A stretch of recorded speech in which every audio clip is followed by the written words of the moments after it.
Hi friends, welcome back to our YouTube channel commerce studio. Audit subject ಒಳಗೆ Kannada medium ಬೇಕಂತ comments ಹಾಕಾಕತ್ತಿದ್ರಿ. ಬರ್ರಿ ನೋಡೋಣ ಕ್ವಶನ್ಸ್ ಅವನ್ನ 5 ಮಾರ್ಕ್ಸ್ ಮತ್ತು 10 ಮಾರ್ಕ್ಸಿಂದ ಫಸ್ಟ್ ಯೂನಿಟ್ ಒಳಗೆ ಎಕ್ಸ್ಪ್ಲೇನ್ ಮಾಡ್ತೀನಿ. 5 ಮಾರ್ಕ್ಸಿಂದೊಳಗೆ ಯೂನಿಟ್ ಫಸ್ಟ್ ಲೆಕ್ಕ ಪರಿಶೋಧನೆಯ ಪರಿಚಯ. ಫಸ್ಟ್ ಯೂನಿಟ್ ಒಳಗೆ 5 ಮಾರ್ಕ್ಸಿನ ನೋಡೋಣ ಬರ್ರಿ. 5 ಮಾರ್ಕ್ಸಿಂದೊಳಗೆ ಫಸ್ಟ್ ಒನ್ ಲೆಕ್ಕ ಪರಿಶೋಧನೆಯ ಲಕ್ಷಣಗಳನ್ನು ವಿವರಿಸಿ. ಎರಡನೇ ಕ್ವಶನ್ ಲೆಕ್ಕ ಪರಿಶೋಧನೆಯ ಉದ್ದೇಶಗಳನ್ನು ವಿವರಿಸಿ. ಮೂರನೇ ಕ್ವಶನ್ ಲೆಕ್ಕ ಬರೆಯುವುದು ಮತ್ತು ಲೆಕ್ಕ ಪರಿಶೋಧನೆಯ ನಡುವೆ ವ್ಯತ್ಯಾಸವನ್ನು ಗುರುತಿಸಿ. ನಾಲ್ಕನೇ ಕ್ವಶನ್ ಲೆಕ್ಕ ಪರಿಶೋಧನೆಯ ಪ್ರಕಾರಗಳನ್ನು ವಿವರಿಸಿ. ಲೆಕ್ಕ ಪರಿಶೋಧಕರ ಜವಾಬ್ದಾರಿಗಳನ್ನು ವಿವರಿಸಿರಿ. ಇವಿಷ್ಟು 5 ಮಾರ್ಕ್ಸಿನ ಕ್ವಶನ್ಸ್. ಬರೀ 10 ಮಾರ್ಕ್ಸಿಗೆ ಹೋಗೋಣ. 10 ಮಾರ್ಕ್ಸಿನೊಳಗೆ ಫಸ್ಟ್ ಒನ್ ಲೆಕ್ಕ ಪರಿಶೋಧನೆ ಅನುಕೂಲ ಮತ್ತು ಅನಾನುಕೂಲಗಳನ್ನು ವಿವರಿಸಿ. ಲೆಕ್ಕ ಪರಿಶೋಧಕರ ಅರ್ಹತೆಗಳನ್ನು ವಿವರಿಸಿ.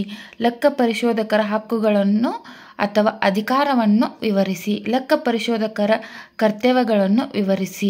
ಲೆಕ್ಕ ಪರಿಶೋಧಕನನ್ನು ವಜಾಗೊಳಿಸುವುದರ ಕುರಿತು ಟಿಪ್ಪಣಿಯನ್ನು ಬರೆಯಿರಿ. ಇವಿಷ್ಟು 5 ಮಾರ್ಕ್ಸ್ 10 ಮಾರ್ಕ್ಸಿನ ಕ್ವಶನ್ಸ್ ಫಸ್ಟ್ ಯೂನಿಟ್ ಒಳಗೆ ಬರ್ತಾವೆ. ಬರ್ರಿ ಸೆಕೆಂಡ್ ಯೂನಿಟಿಗೆ ಹೋಗೋಣ. ಸೆಕೆಂಡ್ ಯೂನಿಟ್ ಲೆಕ್ಕ ಪರಿಶೋಧನೆ ಮತ್ತು ಭರವಸೆಯ ಮಾನದಂಡಗಳ ಸೆಕೆಂಡ್ ಯೂನಿಟ್. ಮತ್ತು ಅದರೊಳಗೆ 5 ಮಾರ್ಕ್ಸ್ 2 ಮಾರ್ಕ್ಸ್ 10 ಮಾರ್ಕ್ಸ್ ಇವು 3 ಕ್ವಶನ್ಗೂ ಅಪ್ಲೈ ಆಕೈತಿ. ಇವು 3 ಈ ಚಾಪ್ಟರ್ ಒಳಗೆ ಯಾವುದಾದ್ರೂ ಒಂದು ಕ್ವಶನ್ ಕೇಳ್ತಾರೆ. ಬರ್ರಿ ಅದ್ರಾಗ ಫಸ್ಟ್ ಕ್ವಶನ್ ನೋಡೋಣ. ಲೆಕ್ಕ ಪರಿಶೋಧನೆಯ ಭರವಸೆ ಎಂದರೇನು? Auditing and assurance standard board ಉದ್ದೇಶಗಳು ಮತ್ತು ಕಾರ್ಯಗಳನ್ನು ವಿವರಿಸಿ.